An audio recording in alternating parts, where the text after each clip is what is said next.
Bonjour à tous sur le plateau Stop Exclusion énergétique installé à Convergence dans le cadre du Forum mondial du 3-0, zéro exclusion, zéro carbone, zéro pauvreté. On va parler de communication. On n'a pas beaucoup parlé de communication depuis quelques temps, notamment parfois on croit que la communication c'est un truc pas terrible, manipulateur, dangereux. Enfin voilà, c'est un peu comme la grande entreprise ou la politique, on s'en méfie dans certains mondes. Pourtant on sait qu'on en a besoin et on a beaucoup de chance parce que Thomas est avec nous. Thomas Parouti de l'agence Mieux. Alors, communication responsable, on en parle souvent tous les deux, mais je crois que ce n'est pas la question de la communication responsable, c'est de la communication utile. En quoi la communication est plutôt nécessaire, utile, efficace? On va passer rapidement, évidemment. Moins il y a de papier, moins il y a d'impact environnemental, moins il y a de transport. Bon, là c'est pas le sujet. La question, c'est qu'on a besoin de basculer rapidement. On a vu le dernier rapport du GIEC, on a vu la prise de conscience d'entreprise. Quelle est la place de la communication? Et puis même, comment tu ressens ce côté, cette communication qui faisait rêver tous les gamins? Parfois, ça crée plutôt de l'inquiétude et un monde dont on se méfie quand on est dans ce monde justement de l'économie sociale et solidaire, de l'intérêt général. Déjà, merci beaucoup pour ton invitation. Ça me fait très plaisir de te voir ici sur Convergence. Et je sais que Stop Exclusion énergétique est toujours présent et actif ici. Effectivement, il y a le sujet de l'éco-conception de la communication, voire de l'éco-socio-conception, qui est un truc assez facile à traiter. On pourra en parler, mais imprimer vert chez l'imprimerie solidaire où il y a 45 personnes en situation de handicap sur 60, ou faire travailler des personnes en situation de handicap aussi sur les tournages, pas prendre l'avion, etc. Tout ça, en fait, n'est pas très intéressant. Enfin, c'est assez simple. C'est un basique aujourd'hui. On fait pas, on paye pas. Voilà, tu sais comme moi, depuis 10 ans et peut-être 15 qu'on travaille beaucoup sur ces sujets de communication responsable, que maintenant c'est un acquis et voilà. Le sujet de la communication dans le cadre de la transition, il est très intéressant parce que la communication a beaucoup de pouvoir. Et ce pouvoir, évidemment, qu'il faut que tous les communicants, qu'ils soient sur les marques, dans les entreprises ou dans les agences, le mettent au service de la transformation de l'économie. La communication a toujours été un accélérateur. Les nouveaux lancements de produits qu'on voit ensuite dans la rue, que ce soit les téléphones, les voitures, les produits alimentaires, etc. Avec un bon lancement, j'aurais issu la communication et personne ne connaîtrait la différence entre le monde Mac et le monde PC s'il n'y avait pas eu de communication. Donc c'est un outil fantastique. C'est effectivement un outil sur lequel on peut se planter. Il y a encore des cas de greenwashing toutes les semaines. Là, c'est Adidas, il y a 2 jours, qui s'est fait pointer du doigt. Pour une communication, ils expliquaient un peu trop rapidement qu'ils participent vraiment à l'économie circulaire avec des baskets qui avaient une partie recyclée. Donc il faut bien l'utiliser, mais c'est un outil fantastique pour accélérer la transition. Ensuite, il y a évidemment des préalables. Il y a un préalable pour moi qui est essentiel, c'est la pédagogie. C'est-à-dire qu'il faut sensibiliser nos différents publics en fonction des marques et des entreprises de l'importance de l'enjeu. Je crois, et j'en parlais encore avec pas mal de directeurs de développement durable récemment, on n'a pas conscience des échelles. C'est-à-dire que tout le monde dit ok, il y a un risque climatique, on voit que chaque été on a un gros bordel, que ce soit en Belgique ou à Syracuse avec les 48 degrés, on bat des records tous les ans et tous les mois, etc. Mais il y a quand même, on n'a pas conscience des échelles et on va pas assez vite. Par exemple sur le carbone, on a le droit d'émettre, si on veut respecter la trajectoire 2 degrés, 750 gigatonnes de CO2 d'ici 2100. Okay, au rythme où on va le faire en 7 ans. Donc les 2 degrés, on va les cartonner tranquille. Donc il faut que les dirigeants, il faut que les communicants aient conscience de ces enjeux. Et ensuite, il y a un vrai rôle. Et moi, je crois beaucoup aux marques pédagogues. Et je vois monter en puissance de plus en plus de marques qui expliquent un peu les enjeux, qui expliquent comment mieux fonctionner. Typiquement, on est tous fans de Patagonia. C'est quand Patagonia fait une pub en 2011, ils ont fêté les 10 ans de la pub et ils ont repassé la même pub dans le New York Times en mars 2021. Là. Quand Patagonia te dit n'achetez pas ce produit, don't buy des jackets, et qui t'explique évidemment que tu peux le réparer, que tu peux le faire durer plus longtemps, que tu peux le revendre d'occasion. Enfin, tous ces sujets aussi sur la durabilité du produit. Ils font énormément de pédagogie et ils expliquent évidemment qu'on n'est pas obligé de s'engouffrer dans la fast fashion. Autre exemple que je prendrai, c'est ce qu'on a pu faire, nous, comme campagne, par exemple, sur Suez, il y a quelques années, quand on a commencé à parler d'économie circulaire pour la première fois sur des 4x3 dans la rue, dans la presse, etc. C'est la première fois qu'on utilisait l'expression d'économie circulaire.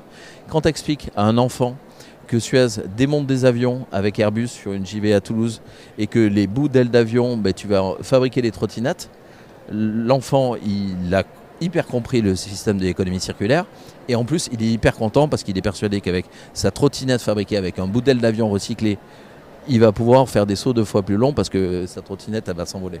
Mais dans le contexte là, on voit bien qu'il y a quand même de la puissance, que finalement il n'y a que les marques qui peuvent s'offrir, mais sur les médias traditionnels.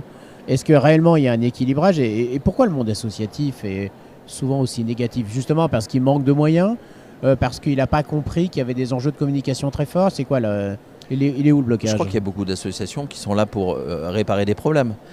Donc elles parlent des problèmes souvent. Et le monde associatif est parfois très bon en communication. Hein. Moi je suis membre de la Surfrider depuis Greenpeace, 20 ans. Surfrider, Greenpeace évidemment. Hein, et c'est même... Moi je dis souvent que les sujets du développement durable sont nés en mars 2010 quand Greenpeace a fait sa pub sur l'huile de palme contenue dans Kit Kat de Nestlé. Où ils ont sorti cette pub qui a été vue par pas mal de monde. Nestlé a hyper mal réagi, les a agressés. Donc du coup, ça a mis le feu aux poudres, tout le monde a regardé. Pour la première fois de l'histoire, le cours de l'action Nestlé a baissé le lendemain à cause d'une action de Greenpeace. Donc du coup, Nestlé s'en rappelle. Et donc du coup, on voit bien que les réseaux sociaux sont extrêmement puissants. Donc il y a des associations qui communiquent très bien. La Surfrider, ils ont fait des films extraordinaires. Un où il y a un mec qui est en train de faire un footing, il voit une basket sur la plage, il la jette dans l'océan, et là l'océan lui rejette plein de déchets. Cette pub avait vachement bien fonctionné. Donc, et les réseaux sociaux sont suffisamment puissants, et YouTube est suffisamment puissant aussi pour faire des millions de vues. Et aujourd'hui, alors il faut que ce soit des grosses associations solides, mais c'est le même problème avec les grandes entreprises et les petites entreprises. Voilà, il faut avoir de la puissance, il faut avoir des followers, il faut avoir des abonnés, etc. Et alors, c'est quoi les conseils du communicant? Évidemment, c'est d'aller voir une très bonne agence comme mieux. Mais en dehors de ça, peut-on encore aller à la télévision? Est-ce que les réseaux sociaux, est-ce que c'est justement la simplicité, l'humour, ou alors c'est vraiment faire peur, inquiéter? Parce que c'est un peu compliqué en ce moment. On est quand même dans le monde du complotisme, etc. Est-ce qu'en tant qu'association, quand on défend justement une cause en touchant à l'émotion, on peut être plus ou moins taxé de fake news, etc. Ou en tout cas être dans le même registre? C'est quoi le bon registre de communication aujourd'hui pour changer les comportements? Parce que c'est ça qui bien compte. sûr. En l'occurrence, je crois que la pédagogie, on ne peut pas la faire en 30 secondes à la télé. Il y a 2 façons de la faire, soit sur du digital, où on a le temps d'expliquer, même éventuellement sur des programmes de MOOC. Il y a pas mal d'associations qui, pour faire de la pédagogie, font des MOOC, des podcasts, etc. Donc, et ça, malheureusement, en télévision, c'est pas possible. Soit passer par les médias, donc faire des relations presse. Des relations presse que l'agence Mieux ne fait pas, mais on connaît plein de bonnes agences ou attachés de presse qui vont accompagner une marque dans une présence sur les médias où là, on aura le temps d'avoir de la pédagogie. Après, la télé, je suis obligé de te dire que je crois que dans les années à venir, il va y avoir des produits responsables à la télé tous les soirs. Et c'est quelque chose qu'on va nous demander à nous dans 1 an, dans 6 mois. Nous, on travaille beaucoup avec des grands groupes, des grandes marques sur à peu près tous les secteurs d'activité.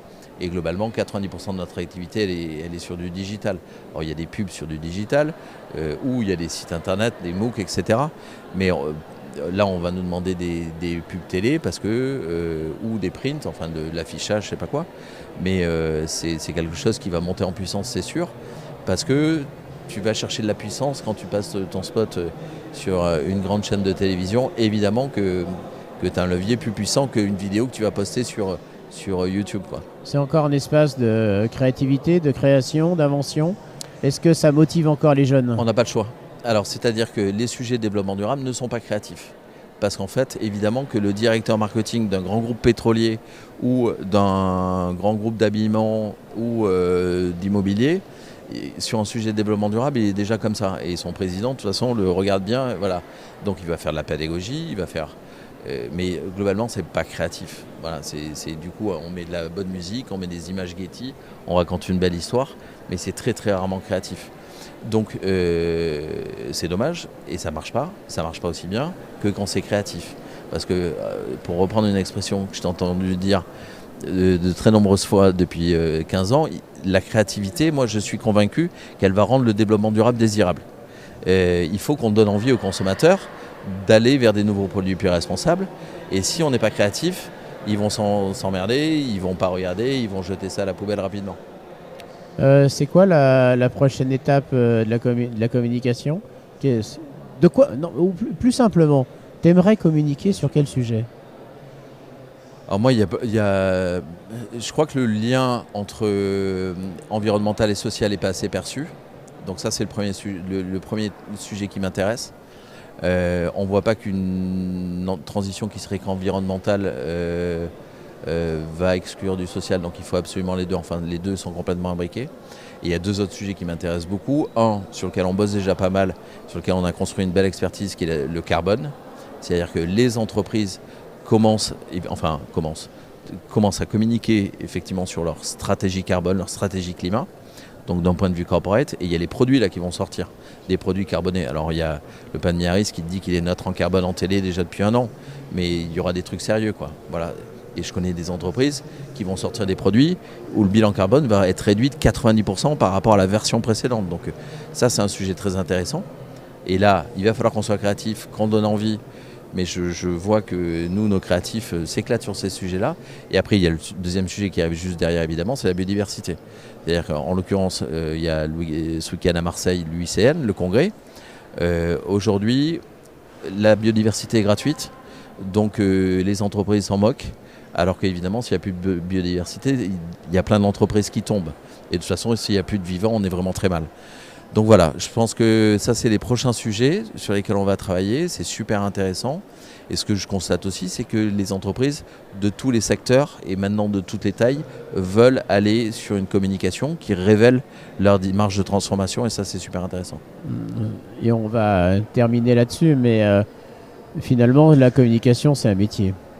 Et parfois, on a l'impression qu'il suffit de savoir utiliser Photoshop ou un autre logiciel et que tout va bien. Ouais, c'est un métier qui est super intéressant et il faut qu'on redonne envie aussi aux étudiants de rejoindre ces métiers-là parce que c'est vraiment une gymnastique de l'esprit.